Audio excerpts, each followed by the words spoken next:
जनाब एक शख्स इंटरव्यू देने के लिए गया तो मैनेजर से सवालात मुकम्मल करने के बाद मैनेजर ने उनसे कहा कि आप इंतहाई काबिल शख्स हैं। हम आपको सोचने की एक नौकरी देते हैं। आप अपनी तनख्वाह से 10 लाख आपकी तनख्वाह 10 लाख रुपए होगी जबकि हमारी कंपनी माहाना 5 लाख कमाती है। जिस पर वो शख्स बोला कि अगर कंपनी 5 लाख कमाती है तो आप मुझे 10 लाख रुपए कहाँ से देंगे? मैनेजर बोला बस यही तो आपका सोचना है।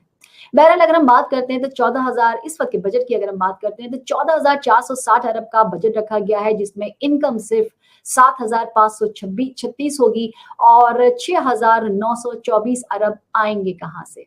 ये जिसने सोचना है उसके लिए पाकिस्तानी अवाम दुआ को है। बहरहाल बजट के डॉक्यूमेंट को अगर आप देखेंगे तो इसमें आईएमएफ का नाम आपको कहीं नजर नहीं आएगा मगर वो 2.5 अरब जरूर नजर आएंगे जिसको कहीं ना कहीं से आना है, पर वो आना कहाँ से है, हमें देगा कौन, इसका हमें कुछ पता नहीं। जाहिर है कि वो आईएमएफ ही देगी, मगर वो अगर आ ना सके, आईएमएफ ने हमें पैसा ना दिए, इतनी बड़ी रकम हमें ना मिल सकी तो क्या होगा?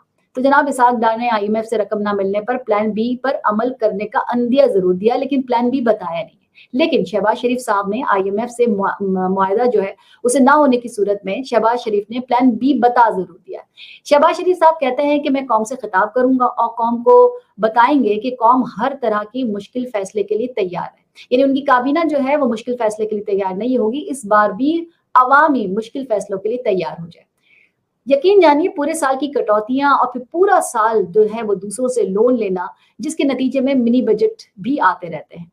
मेरे ख्याल में बजट इस मर्तबा का जो बजट है इसमें हुकूमत ने ये बताने की कोशिश की है कि हमारे दौर में मुल्क डिफॉल्ट नहीं हुआ था, हमने डिफॉल्ट होने नहीं दिया, हम सब कुछ बड़े अच्छे तरीके से चला रहे हैं। जबकि ख्वाजा आसिफ वो कह चुके हैं, बता चुके हैं कि हम टेक्निकली तो देखा जाए तो हम डिफॉल्ट कर चुके हैं। अब इससे अंदाजा लगा लीजिए इनके बजट की हालत कि ग्रेड 17 से 22 के मुलाजमीन की तनख्वाहों में 30% इजाफा कर दिया गया। सालाना इजाफा तो अमीर मईशतों में भी नहीं हुआ था। पाकिस्तान में इतना इजाफा तब भी नहीं हुआ जब मईशत बहुत बेहतर थी और इस वक्त तो ज़बू हाली का शिकार है। इसमें इतना इजाफा कर देना गैर हकीकत पसंदाना अमल होगा और इस महंगाई के तूफान में करोड़ों, आप कह सकते हैं कि करोड़ों लोग जो कि गैर सरकारी मुलाजमीन हैं वो क्या करेंगे? अगर आगे चले तो पाकिस्तान का बजट आ तो गया, इस मर्तबा भी अवाम के लिए, अवाम की बजाय खवास के लिए आया है। सरकारी मुलाजमीन को तो नवाजा गया और अभी तो सूबों के बजट भी बाकी है। इसके तो हालात अभी वाजे होंगे जब वो सूबे यहाँ से पैसा लेके चले जाएंगे। ये पंजाब की केयर टेकर गवर्नमेंट के भी क्या कहने हैं, क्योंकि इस मर्तबा पंजाब की केयर टेकर हुकूमत जो है वो देगी बजट। अब नया चैलेंज है, अब आप कह सकते हैं कि एक दबाव है कि वो आपको बर्दाश्त करना पड़ेगा।